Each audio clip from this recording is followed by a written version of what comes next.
Happy Wednesday, everybody. My goodness, so much going on in the Turoverse today. I have read all of your DMs that I've gotten today on my Instagram, which is at Saimah's Experience if you don't follow me. And I've read all the comments from the video showing the new protection plans that I posted this morning.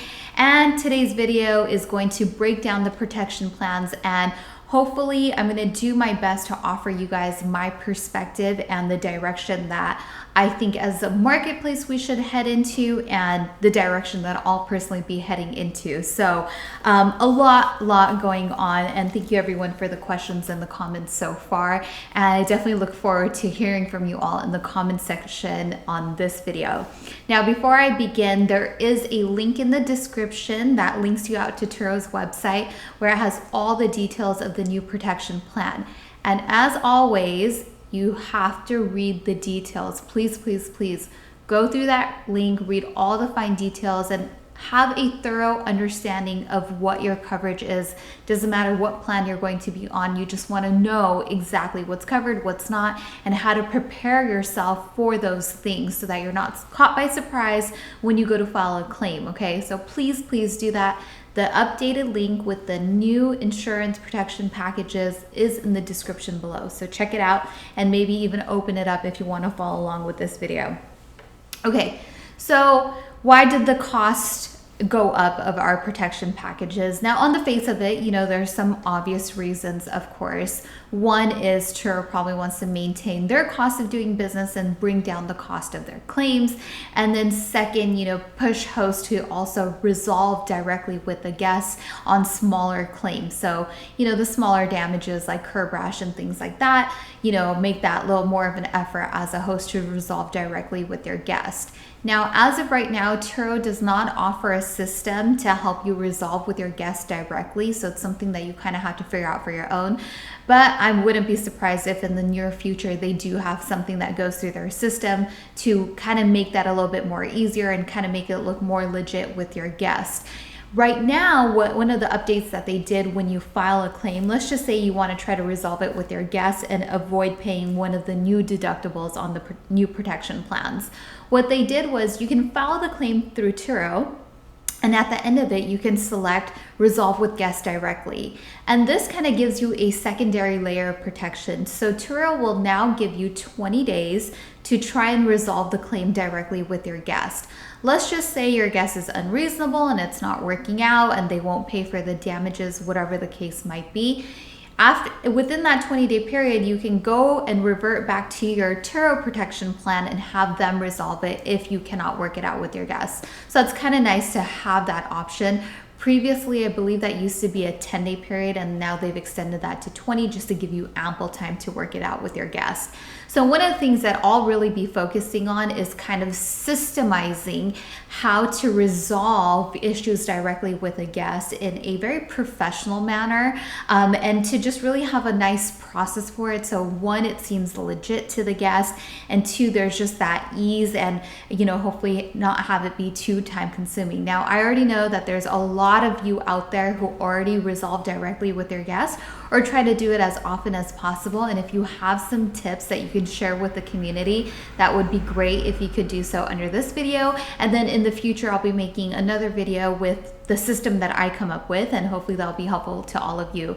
But it's something that I don't regularly practice, and now with the new host protection plans, something that I'm going to explore a little bit more. So that will come up in the future as well. Okay, so now let's go into what the host protection plans are. Quickly, I'm going to go over what the options are, and then I will offer you my perspective and just kind of my opinion on things. So we went from having 3 host protection plans to now having 5. So real quickly, the first one is a 60% revenue split. So the percentages I give you, those are the percentages that you get to keep as a host. So you get to keep 60% of your day rate, and that's with no deductible. So that's the only package that is free and clear of any deductibles to the host.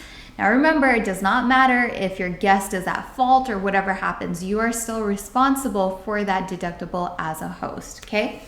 Then after that, we have the 70% split, and that now has a $250 deductible. It also includes a $30 per day reimbursement for up to 10 days for a replacement vehicle.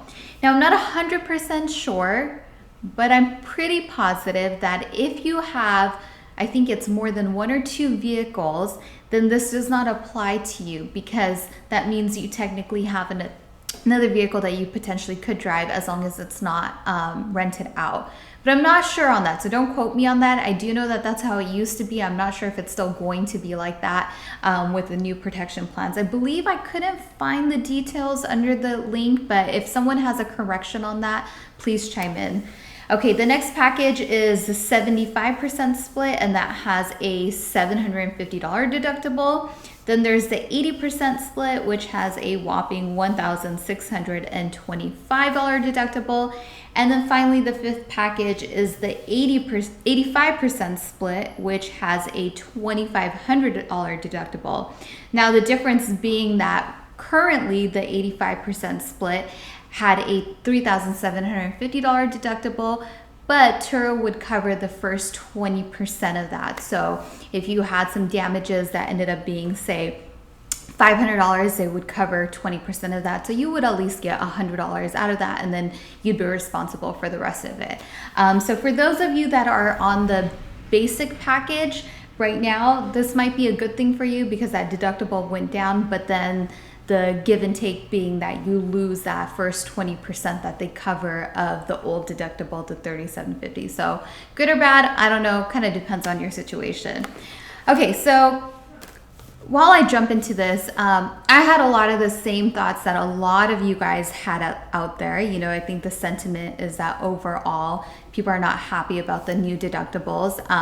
You know, and some of the things that kind of ran through my head at first glance was that, you know, I thought that maybe for certain hosts who have been on the platform for a long time, someone like me who has sort of built a fleet based on the old model, that maybe people like us should have been grandfathered into the older plans, especially for the cars that have been listed. And maybe if we list new cars, then of course they revert to the new packages. Then I also thought that, hey, maybe they should have waited to put out these protection plans, just given that this year has been so funky and business hasn't been as usual. So I kind of had a lot of these similar thoughts that I've read in the comment section, and you know, I was right there with you guys. And so I really took a lot of time to kind of really think about it, get some perspective on it, think about it from all different levels, from 30,000 feet above to being really up close to it, and what the day-to-day would look like, what my exit was going to be. Because one of the things that I've learned in just in life in general, whether you have a business or whatever it is that you're doing, exits are so incredibly important. Anything that you go into, doesn't matter what it is, you always have to know what your exit is.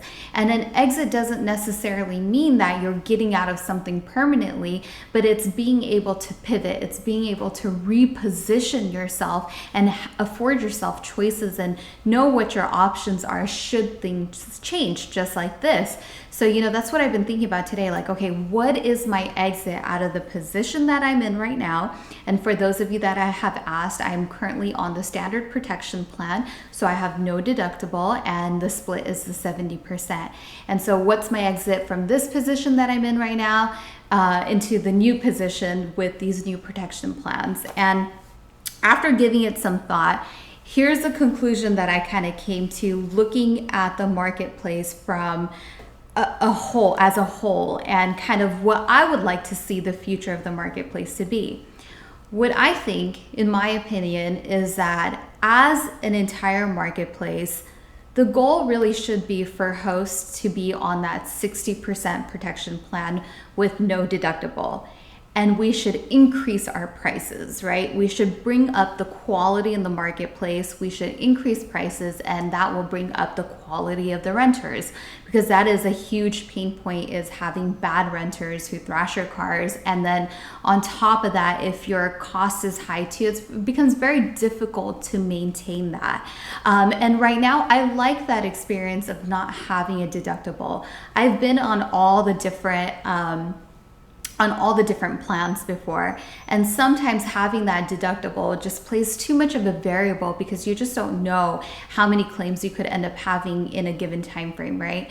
Sometimes it could get real crazy. You guys have seen all my videos. I just oftentimes get this like domino effect of incidents that take place. And if you have deductibles on all of that, then that can also add up very quickly.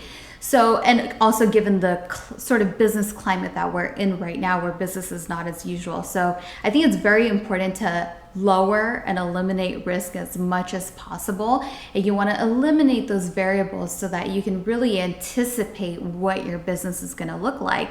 And I think that being on a protection plan where there is no deductible is probably the right way to go. Today the original plan was to do an update video on my Corvette, the one where another host thrashed the wheels, did burnouts, and replaced tires. So real quick on that, I've already been paid out today in full price for brand new Michelin Pilot Super Sport tires. So it was really easy, and I'm really glad that, I'm not coming out of pocket for that. Now, of course, there's more to that story, so I'll go into that in a different video, but I'm glad that I didn't have a deductible on that and I can get my original tires back onto it. So I think this whole move with the insurance packages is Turo's move to transferring the risk onto risky hosts, risky renters, and risky transactions, right? So it's a little bit, the way that I view it, a course correction in the marketplace. What has happened over the years, if you've been in the marketplace long enough, then you know that, there's a lot of hosts out there, and I first admit that I'm guilty of this too, where we could really slash our prices and come down real low. And these cars really should not ever be priced that low, right? I have a really nice fleet of cars that I'm very proud of. And I'm not so proud of some of the prices, the day rates that I've had on those cars. But we do it to get the deal, to get the renter, and to get that rental and to make that money, right? And so that has really begun to trend over the years, where people are really slashing prices. And then what happens? You slash prices, and that becomes a risky transaction because you have a higher probability of attracting a lower grade renter who could cause problems with the car, and then you end up having to file a claim, and then the cost goes up of doing business for Turo. Our cars take a beating, and sometimes if you're pricing really low, there are hosts out there that use that repair money as a form of revenue. So you're not exactly maintaining your cars the way that you should be. And the more that happens, the more inclined you are to repair your cars, because you're going to price them low. They're just going to constantly get beat up because it's attracting a certain type of renter, and it's sort of this vicious cycle. And before you know it, the quality of the supply on the market really begins to downturn horribly, right? And then eventually the marketplace will be known for having, quote unquote, like you guys like to call it out there, shooter cars on it, right? And that's not what it should be. This should be a marketplace that offers great experiences with great cars and great hosts and great renters, right? So we want the quality of everything to be great. And the only way to do that is, one, to have hosts not have so many variables like a deductible. So that's why I think that we should be on a plan where there is no deductible. And if the cost of that plan is high, like it is on that 60%, then the prices need to come up to balance that out, right? We need to be able to make enough money so that we can maintain our cars, we can afford to do a higher split, and have the more premium coverage. So I really truly think that in many ways, this shift is going to sort of cleanse the marketplace, right? It's going to squeeze a lot of people out. And who knows, maybe it'll squeeze me out too. I don't know. We have to kind of wait and see what happens. But I've already seen a lot of people who are getting ready to leave. So it's going to be really interesting. And so that kind of led me to my next thought. And what I realized is that now, with the changes that are coming about, the risk to reward is becoming too crazy. We need to lower that risk, right? And one of the ways that we can start doing that is by really starting to view Turo as a 50-50 partner. Because Turo does do one thing well, and that is they acquire customers, right? And what I thought about is, and I've had previous businesses, is that acquiring customers, not only is it difficult, but acquisition is extremely expensive, right? And what we don't think about as hosts is that marketplaces like this, they find hosts for free, right? Us hosts, we're free, we're a dime a dozen. How many people out there have cars that they'd be willing to list? So many. But it's so much harder to acquire a customer. It takes so much more money to do that than to acquire a host. And these new protection packages, they are gonna squeeze a bunch of people out. But what do you think is gonna happen? A bunch of hosts are going to come in, right? The newer hosts, they don't know the old protection plans. They don't know where Turo was and kind of where they are now. So they're gonna come in, fresh blood, they look at the insurance packages and figure out like, okay, well, I can list this car and this would work. So now kind of moving forward, I really want to sort of reframe my mind and start thinking of Turo as a partner, as a 50-50 partner. They acquire the customer and we as hosts deliver value in the marketplace at a much higher level. We need to bring up the quality of this marketplace. The prices have just taken such a dip, and my Corvette is a prime example of this. Over my years of being on the platform, I've had 6 Corvettes. These cars are amazing. Now, I've sold 5 out of 6 of them and decided to keep one because I really like this car a lot.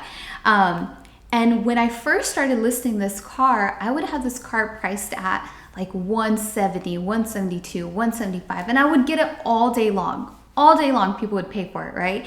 And then as the market started to grow, more and more people came in, right? People got like maybe a 2015 Corvette, a 2016, started competing, started dropping prices. Prices dropped lower.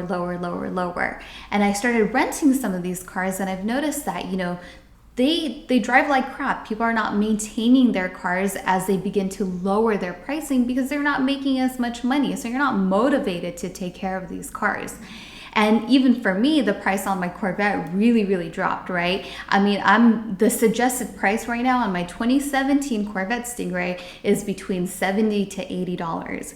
Now, if I can get back up to, you know, even like 145, maybe 150, which I really think the market can do, then I would be down to pay for a higher protection package with increased prices and better quality renters, and so that I can maintain a car like that. So that's kind of how I'm viewing it. Now, you know, 30 days from now, I don't know where things will be. 60 days from now, I don't know where things will be. But what I'm thinking about is my positioning right here and right now, and what the greater picture of the marketplace looks like, and what type of marketplace do I want to be playing in. You know, I really don't want to be playing in a marketplace where people are slashing prices, including myself, and just, you know, sort of that cutthroat competition. And you can see that Turo is taking steps to sort of counter that now. One of the other emails that came out this week was that they are going to cap minimum pricing on cars based on their values, right? Which I think is a great move. I'm so glad that they did that. Even though it's going to work against the strategy that I have, I actually think it's the right move for the marketplace. So they are putting measures into place to bring up the pricing. And you know, only time will tell if it'll work. Only time will tell if this will correct the marketplace and if it will make the inventory better, if the renters become better, if prices go up. But I'm confident that over time it will. You know, whether I'll be in the marketplace or not, I don't know. I really hope to be, but we'll have to see where the numbers end up landing. So my strategy moving forward is I will likely be on that 60% protection package, no deductible, so I know I have coverage, eliminating my variables, and raising prices big time. You know, I want to keep my prices up and maintain the quality of my cars, maintain the quality in the marketplace. And you know, you just have to really think about it, right? The risky hosts and the risky renters, we as a marketplace, we end up paying the price for that, right? If there is a host who once had a nice car and ended up really slashing prices, ended up getting lots of bad renters over and over again. That car's getting thrashed. You're not making as much money. So you're not really taking the steps to maintain that car. And now, this car that someone sees on Turo, right? Someone goes and looks at your profile. They see these really nice, pretty images, right? But do those images tell the story of what that car is in this moment in time? Of course they don't, right? Even my photos don't do that. And I try to pay really great attention to my cars.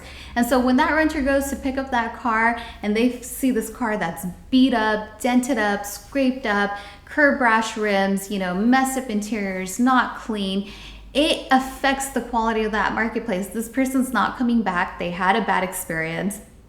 This host got, another experience that wasn't that great. They're not going to maintain their car.